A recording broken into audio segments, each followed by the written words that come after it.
abstenez-vous de toute apparence du mal, toute espèce du mal. Et le Dieu de paix vous sanctifie comment? Tout entier. Et que tout votre être, l'esprit, l'âme et le corps soient conservés irrépréhensibles lors de l'avènement de notre Seigneur Jésus-Christ. Celui qui vous a appelé est fidèle. Qu'est-ce qui suit? Et c'est lui qui le fera. Il le fera. Je dis qu'il le fera. Lorsqu'il va le faire, il va vous libérer complètement. Numéro 1, c'est la paix. Numéro 2, c'est la pureté. Numéro 3, c'est la puissance. La puissance va venir. Toutes ces choses, ce qu'on les appelle mauvais esprits, mauvais ceci, mauvais cela, ils vont tomber devant toi avant que tu ne parles. Et lorsque tu te lèves pour mentionner le nom de Jésus-Christ, et cela sera comme c'est toi seul qui connais le nom de Jésus.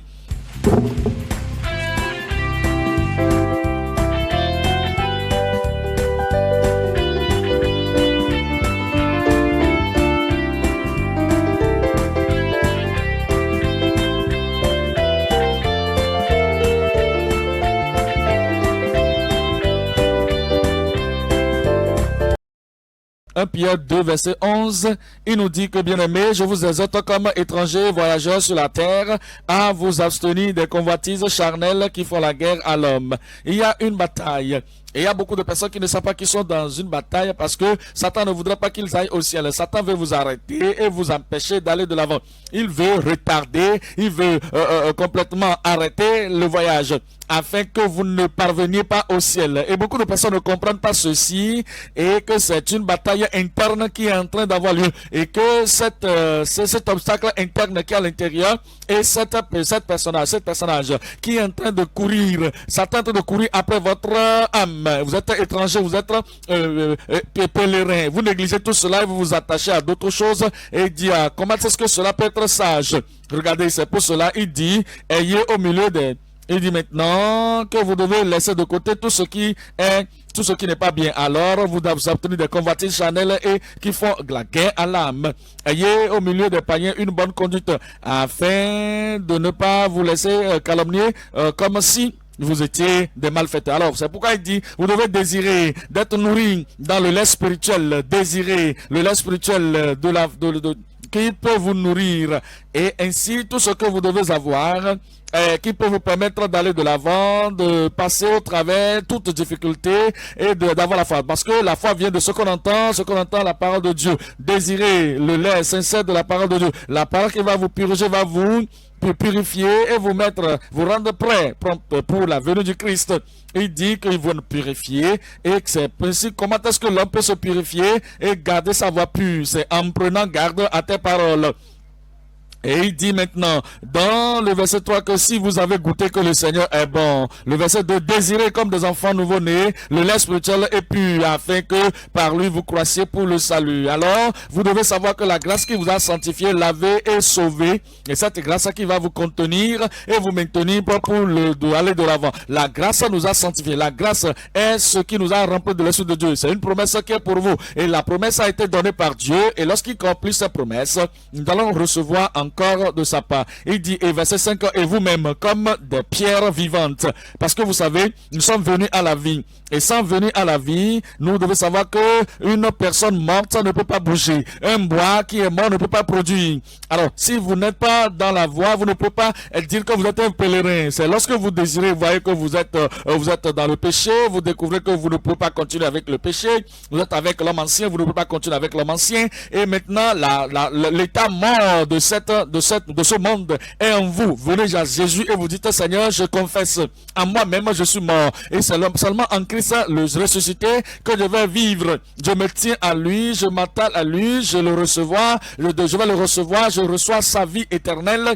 Alors, vous venez à la vie. Voilà pourquoi il dit, et vous-même comme des pièces vivantes, édifiez-vous pour former une maison spirituelle. Tout service doit vous bâtir, et toute prière doit vous bâtir. Tout élément spirituel doit vous bâtir. En lisant la parole de Dieu, c'est de vous bâtir, de former un édifice. Vous formez tout ce que vous écoutez, doit vous édifier, doit vous bâtir, doit nous faire aller de l'avant. Et vous efforçant de former une maison spirituelle, un saint sacerdoce afin d'offrir des victimes spirituelles. C'est seulement les gens qui sont spirituels qui peuvent offrir des victimes spirituelles qui soient agréables à Dieu par Jésus-Christ. Le verset 9 là maintenant. Car vous êtes au contraire une race élue. Après que vous êtes détourné du péché, Vous êtes détourné pour aller vers le Sauveur. Et vous voyez maintenant la voie définie de définir un enfant de Dieu et de devenir un enfant de Dieu. Est-ce que tu es né de nouveau? Je ne sais pas réellement, hein? Je ne sais pas ce qu'on appelle être né de nouveau. Maintenant, est-ce que à un particulier moment de la vie, depuis que tu es né dans ce monde, est-ce que tu as jamais décidé de venir vers le Christ pour dire voici le jour, et tu connais le jour, tu connais l'heure, tu connais le moment, tu connais le temps. Voici ce moment, je suis venu vers toi, mon Sauveur. Je sais que je suis un pécheur et je ne peux pas me sauver moi-même. J'ai écouté la bonne nouvelle, l'évangile, que Christ est mort pour moi, sur la croix du Calvaire. Et en ce moment, le temps de la vie, en ce moment, le jour, en ce lieu précis, dont je me rappelle encore, un lieu dont tu peux te rappeler. Ce jour, je m'abandonne à Christ, je soumets ma vie à Christ, j'ai reçu ton pardon, je reçois ta vie éternelle. Seigneur Jésus, je crois que ta promesse ne peut pas échouer dans ma vie. Quiconque invoquera le nom du Seigneur sera sauvé. Et je suis sauvé. Alors, l'Esprit de Dieu va témoigner à ton esprit, dans ton cœur, que le changement est venu. Il y aura cette joie du salut dans l'intérieur de toi. Et tu vas te rappeler le temps, rappeler le jour. Si tu n'as pas quelque chose que tu dois te rappeler, tu dois retourner à Dieu aujourd'hui. Si tu n'as pas quelque chose dont tu vas te rappeler, tu vas retourner à Dieu aujourd'hui parce que tu peux juste en train de changer un peu, changer un peu, et continuer de copier les enfants de Dieu, copier et lire comme ils lisent, marcher comme ils marchent, parler comme ils marchent et parlent.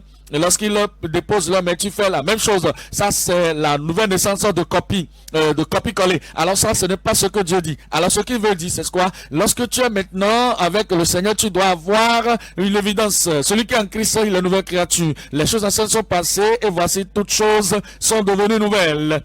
Vous étiez en train de vous bagarrer auparavant, mais maintenant, la bagarre n'est plus là. Vous aviez des conflits auparavant, mais aujourd'hui, les conflits ne sont plus là. Vous avez l'amertume avant, mais aujourd'hui, le désir de se bagarrer avec quelqu'un, l'amertume, ou d'avoir le conflit avec quelqu'un n'est plus là. Le désir n'est plus là. Vous étiez une Jézabel auparavant, une tentatrice auparavant. Vous voulez que les hommes tombent à cause de votre façon de faire en tant que fille, en tant que femme. Maintenant, actuellement, ce n'est plus ça votre désir, ce n'est plus ça votre but. Vous savez que Jésus va venir, il va venir à tout moment, et alors, tout cela est sorti de vous. Vous êtes complètement changé. L'Esprit de Dieu en vous va parler à vos cœurs, à votre cœur, que tout ce qui est là, comme les dérangements du diable et consorts, toutes ces choses sont parties. Et il y a un changement de direction. Vous pensez maintenant au ciel. Vous pensez maintenant à quand Jésus va revenir. Je vais partir avec lui. Et ce qui peut faire que les gens peuvent voir, ta passion va pencher. Et tout ce qui te concerne va changer. Personne ne va plus te dire, ne porte pas ceci, ne porte pas cela. Non, l'Esprit de Dieu va te dire, toi maintenant tu es enfant de Dieu, toute chose doit devenir nouvelle. Ce n'est pas celui qui vient et on discute avec laisse ceci, laisse cela. Et non, il n'a pas changé. Celui qui a changé, change complètement et cette chose quitte sa vie. Alors maintenant, vous devez choisir le Seigneur qui sera votre Seigneur et Sauveur personnel. Parce que vous êtes maintenant un sacerdoce royal. Vous êtes un prêtre pour le Seigneur. Ce n'est pas juste un prêtre, mais un sacerdoce royal. Une nation sainte. Un peuple acquis afin que vous annonciez les vertus de celui qui vous a appelé des ténèbres à son admirable lumière. Voilà ce que le Saint nous dit, que dès que cela a eu lieu dans votre cœur, vous allez dire gloire à Dieu, une nouvelle vie est venue. Gloire à Dieu, je suis en vie en Christ. Maintenant, vous êtes un pèlerin. Alors, regardez maintenant le verset 21. Verset 23, maintenant, c'est à cela que vous êtes appelés. C'est à cela que vous avez été appelés, parce que Christ aussi a souffert pour nous, pour vous plutôt, vous laissant un exemple afin que vous suiviez ses traces. À tout moment maintenant, vous allez découvrir qu'est-ce que Christ va faire. Si Christ était là, où est-ce qu'il allait partir? Où est-ce qu'il allait visiter? Qu'est-ce qu'il allait dire? Comment est-ce que ce Christ allait communier? Comment est-ce qu'il prierait? Alors, parce que maintenant, vous suivez Christ et il est votre sauveur, sauveur Seigneur. Et voilà ce qu'il est en train de dire dans 2 Thessaloniciens, chapitre 2, 2 Thessaloniciens 2.13. 2 Thessaloniciens 2.13. Les pèlerins, ils ont une pureté durable. Une préservation durable pour de cette chose qu'ils ont décidé. 2 Thessaloniciens chapitre 2, le verset 13. Et verset 13, il dit: pour nous, frères bien-aimés du Seigneur, nous devons, à votre sujet, rendre continuellement grâce à Dieu, parce que quoi? Parce que Dieu vous a choisi dès le commencement pour le salut. Dieu vous a choisi premièrement pour le salut, commencement pour le salut. Il vous a choisi. L'apôtre Paul pouvait voir ces gens et dit: le mois que je suis venu vers vous, je vous ai prêché l'évangile. Vous n'avez pas perdu de temps avant de l'accepter. Dès le commencement, vous avez écouté et vous avez choisi de servir le Seigneur. Et vous a choisi pour le salut et par la sanctification. Et par la sanctification, voyez-vous cela, que si vous êtes né de nouveau, vous ne devez pas vous asseoir là et dire: gloire à Dieu, je suis sauvé. Gloire à Dieu, tout va bien, mes péchés sont pardonnés. Maintenant, je peux commettre plus de péchés et retourner encore pour dire: Seigneur, j'ai fait ce que je ne devais pas faire. Hein? Seigneur, maintenant, il faut me pardonner encore. Non, non, monsieur. Non, monsieur. Tu es sauvé, il te sauve du péché. Tu es sauvé, il te sauve de l'esprit de péché. Il te sauve de la force de répéter le péché encore. Et vous allez maintenant expérimenter l'expérience. Tout ce qui est péché externe, c'est ce que vous avez: les mensonges, l'adultère, c'est externe, la fornication, c'est externe, le copinage, c'est externe, la bagarre, c'est externe, la boisson, c'est externe. Tout ce qui est externe à l'arbre du péché. Toutes ces choses ont été coupées. Et on vous voit maintenant, on voit que tout est normal. Tout est bon, les branches sont parties, les fruits ne sont plus là, les feuilles ne sont plus là. Tout ce qu'on voyait, on ne voit plus rien. Mais vous savez, l'arbre est en terre, il y a une racine en terre. Et maintenant, c'est pour cette raison que la sanctification vient et intervient à ce niveau. Alors, celui qui dit qu'il est en train de servir le Seigneur va venir maintenant pour déraciner cette chose qui est là. Et lorsque c'est extirpé, c'est ça qu'on appelle la seconde œuvre de l'expérience de la grâce. Et c'est ce qui vous fait quitter le salut pour la sanctification. Et par la sanctification de l'esprit et par la foi en la vérité. Maintenant, l'esprit vient dedans. Et le lieu est maintenant vide. Et le lieu est pur. Numéro 1, c'est la paix. La paix avec Dieu, avec Jésus-Christ, le Sauveur. Et numéro 2, c'est la pureté. Vous êtes sanctifié, il vous purifie votre corps. Numéro 3, c'est la puissance. La puissance, voyez-vous, la foi, l'esprit, pas la foi en la vérité. Si on n'a pas reçu cet esprit, la puissance est venue maintenant. Je dis, la puissance est venue maintenant. Parce que vous recevez une puissance. Le Saint-Esprit survenant sur vous, et vous serez mes témoins à Jérusalem, dans la Judée, la Samarie, jusqu'aux extrémités de la terre. Regardez maintenant 2 Timothée, je voudrais lire maintenant le chapitre 2. 2 Timothée 2, le verset 21. 2 Timothée 2, verset 21. Il nous dit que si donc quelqu'un se conserve pur en s'abstenant de ces choses, si quelqu'un maintenant se conserve pur, s'il se purifie lui-même de ces choses. Vous savez, les mères qui essaient de laver leurs enfants, mais vous savez, lorsque vous transférez cela dans le spirituel et vous ne prenez pas votre bain et vous essayez de laver d'autres personnes, vous vous concentrez sur les autres, vous travaillez pour les autres et vous les lavez, vous les purifiez, vous les lavez. Et pendant ce temps, votre vie n'est pas lavée, votre vie n'est pas ce qu'elle doit être. Et le Seigneur est en train de dire, si quelqu'un peut oublier toutes les autres personnes qu'il veut laver, purifier, purger, s'il peut oublier toutes ces autres personnes, et si quelqu'un peut juste se purger lui-même et se conserver pur de ces choses, alors il serait une bonne personne. Il ne va pas se laisser maintenant, comme un pèlerin qui n'est pas un pèlerin insensé, mais il va se conserver pur, il va s'abstenir de ces choses et il sera un vase d'honneur et il sera sanctifié, c'est là même le mot, utile à son maître. Il y a un ticket pour le ciel, il y a une vie éternelle et il est maintenant un pèlerin pour le ciel. Le salut est là, c'est bon, le ticket pour le ciel. Mais la sanctification, c'est la capacité d'être digne pour le ciel. Voyez-vous, maintenant, vous êtes capable de vous associer au ciel. Alors, si quelqu'un se conserve pur en s'abstenant de ces choses, il sera un vase d'honneur. Il est sanctifié, maintenant purifié, et il est utile pour l'usage de son maître et propre à toute bonne œuvre. Il dit verset 22, fuis les passions de la jeunesse. Vous savez, si vous êtes sauvé, vous n'allez pas chercher à rester à côté de la tentation, à côté des mauvaises choses, à côté du mal, et quelque chose qui est en train de vous retarder les pieds, vous êtes là, en train vous êtes en train de sauter ici, sauter là-bas. Non, il y a quelque chose dans votre corps qui est en train de vous pousser, de dire cela, je vais essayer ça. Mais pourquoi est-elle comme ça? Pourquoi est-elle en train de s'exposer comme ça? Pourquoi est-elle en train d'exhiber cela comme ça? Pourquoi cet homme est en train d'exhiber cette chose-là comme ça? Ils sont en train d'exhiber cela pour attirer votre attention. Mon cœur n'est plus là-bas. Alors tu te détournes de ça. Détourne-toi et cesse de regarder les vanités. Regarde une autre direction. Maintenant dans ton cœur, il peut y avoir ce thème encore là. Tu te rappelles des anciennes choses. Et cela devient un problème pour toi. Tu dois retourner au calvaire et dire Seigneur, je ne veux plus la voir. Je ne veux plus voir ça au-dedans de moi. Ah, bien que je me suis détourné, j'ai détourné ma pensée, mes yeux de ces choses, des vanités anciennes. Je veux maintenant que ce qui est entré dans mon cœur soit complètement éradiqué afin que je ne sois plus emporté vers ces choses. Voilà pourquoi elle a dit que tu dois fuir les passions de la jeunesse et tu dois rechercher la justice, tu vas rechercher la foi, tu vas rechercher la charité et tu vas rechercher la paix avec ceux qui invoquent le Seigneur d'un cœur pur, avec un cœur sanctifié. Ça va arriver. Je dis ça va se produire. Et lorsque cela arrivera, quelle joie vous aurez? Quelle liberté aurez-vous? Vous serez en mesure de dire gloire à Dieu, je suis sauvé. Vous serez en mesure de dire gloire à Dieu, je suis sanctifié. Il y a une liberté à l'intérieur. Et il y a une totalité de cette liberté que qui que vous soyez, vous serez en mesure de dire, si le Seigneur venait maintenant, à n'importe quel moment, je n'ai pas peur. Seigneur ne vient pas maintenant, hein. Je n'ai pas maintenant. J'ai cette chose à régler. Tout est réglé. L'ancien, le nouveau, tout est réglé dans ton cœur, réglé dans ta pensée, réglé dans ton esprit, réglé dans ta vie. La paix et la pureté. Il nous dit dans ce lieu, dans 1 Thessaloniciens chapitre 5. 1 Thessaloniciens chapitre 5. Les pèlerins doivent comprendre ceci à tout moment. Vous savez, si vous dites que vous êtes un pèlerin, vous voyagez.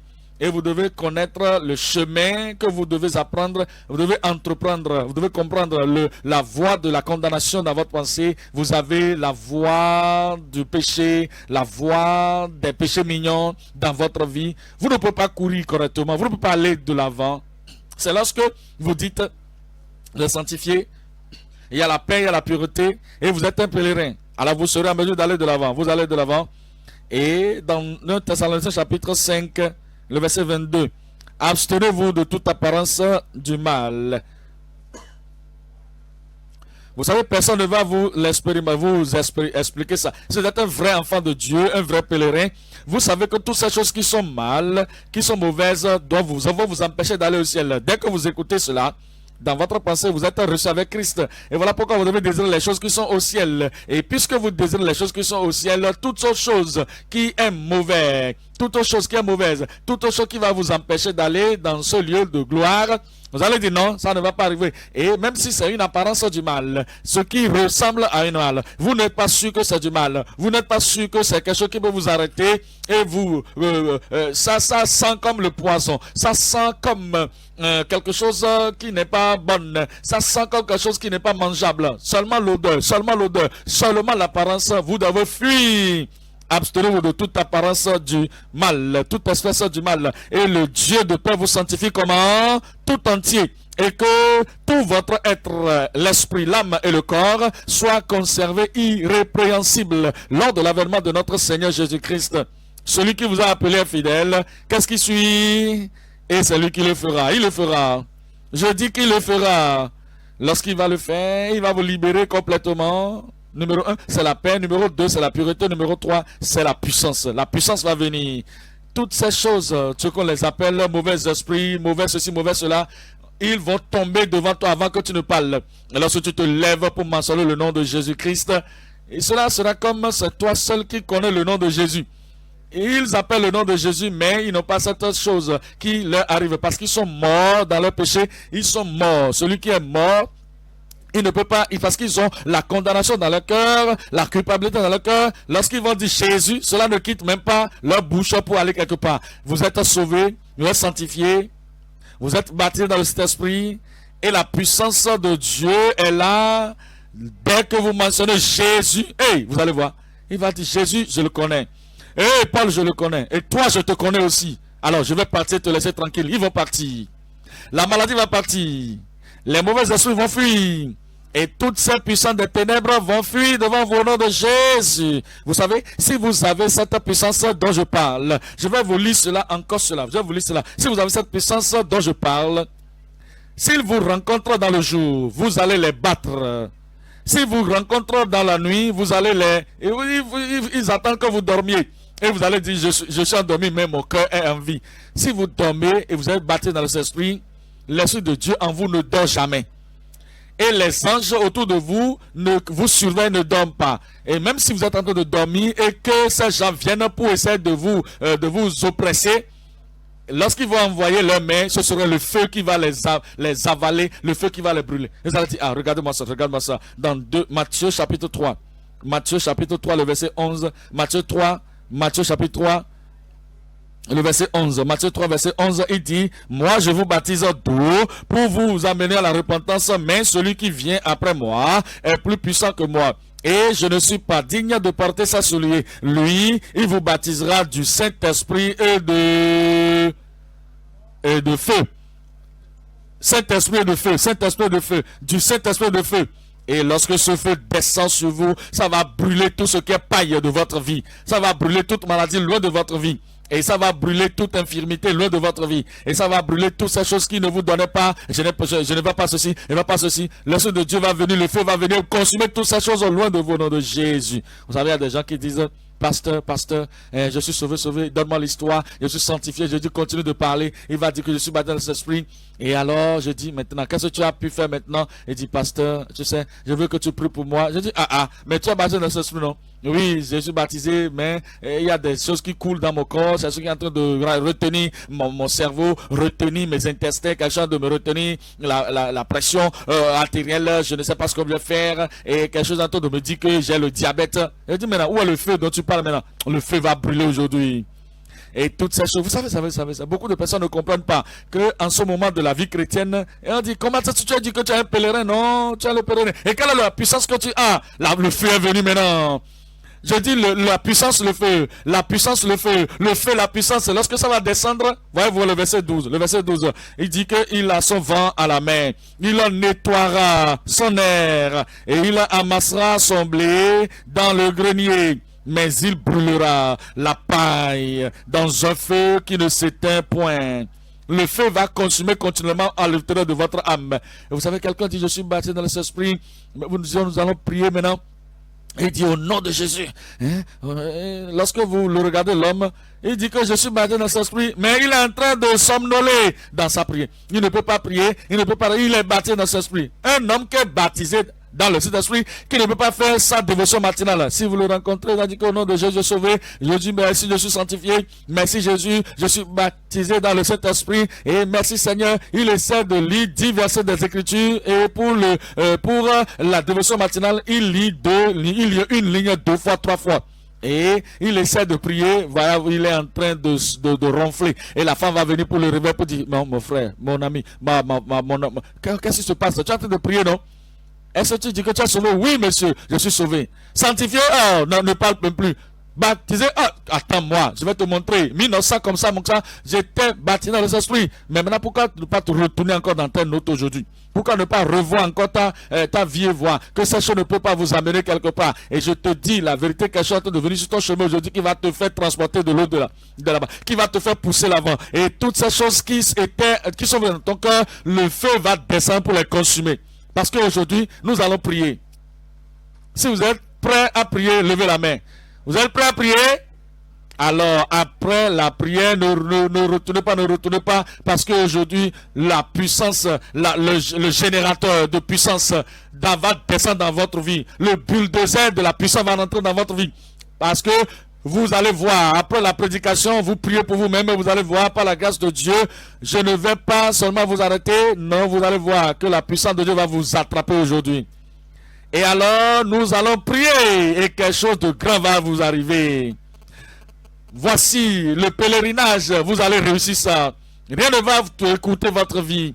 Satan va vous regarder, va dire, hey, regardez-moi cet homme-là, regardez-moi cette femme-là. Et Satan va fuir devant toi. Parce que en venant, il va prendre un autre chemin. Parce que la puissance va venir, l'autorité va suivre. Et l'onction va suivre. Tu vas dire, tu es sauvé avec Dieu, tu es sanctifié, la pureté de cœur, et tu es baptisé dans le Saint-Esprit, la puissance de cet esprit est là. Regardez Actes des Apôtres chapitre 1. Actes des Apôtres chapitre 1, le verset 4.